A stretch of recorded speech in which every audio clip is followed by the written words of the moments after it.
All right, we have a new commuter in town called a super commuter. A story out, it's mainly from the U.S. right now, where there's a lot of large American centers in which there are super commuters, people who travel more than 90 minutes to go to work, but it could be coming to Canada, and one of the big reasons is housing prices.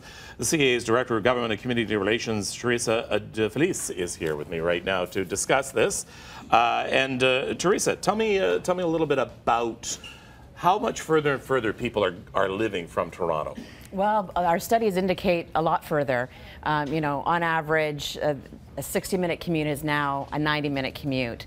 And some of the worst bottlenecks in the Toronto area along the 401 are part of that issue. And so whether people are going out or coming in, we're seeing those delays happening. And in fact, months ago, you guys released this report, which was grinding to a halt, the top bottlenecks in Toronto. Here are the top 5 in Toronto, and no one is going to be surprised at some of these bottlenecks. They include parts of the 401. In fact, you put the 401 there, but it's the entire 401 through Toronto.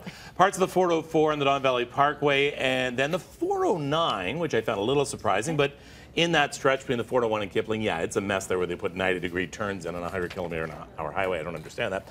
But a lot of these problems pertain to people who are coming in from elsewhere to get downtown. Well, there's also the reverse commuter. So as businesses have moved out or people are sort of just finding, their employment habits are changing, we have a lot of people who are also commuting out of Toronto into the 905. So, we're seeing it kind of both ways. But rush hour, definitely you're seeing the bulk of that traffic coming into the city. Now, we have a map just to sort of quickly show you. People are living Orillia and beyond now. They are living the other side of Peterborough and out past Stratford and those areas.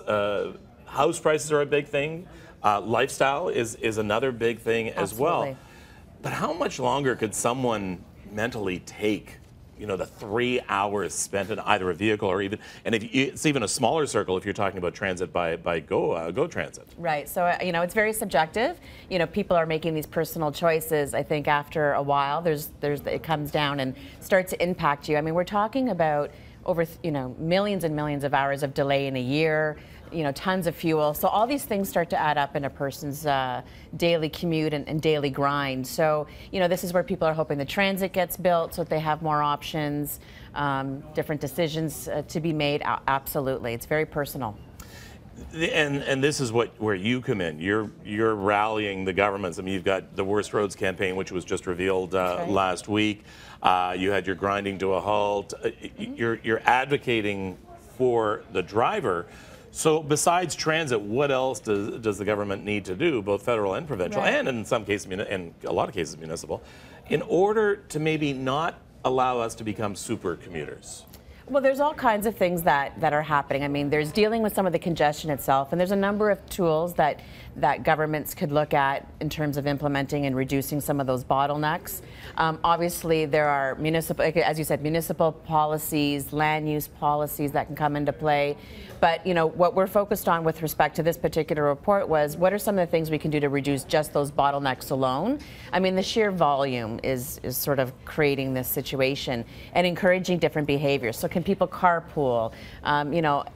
Some of the other things that have to happen, again, personal choice, personal finances, how do you get around and live a different lifestyle? But there are some options, and yes, we're out there sort of talking about the infrastructure and what needs to be done.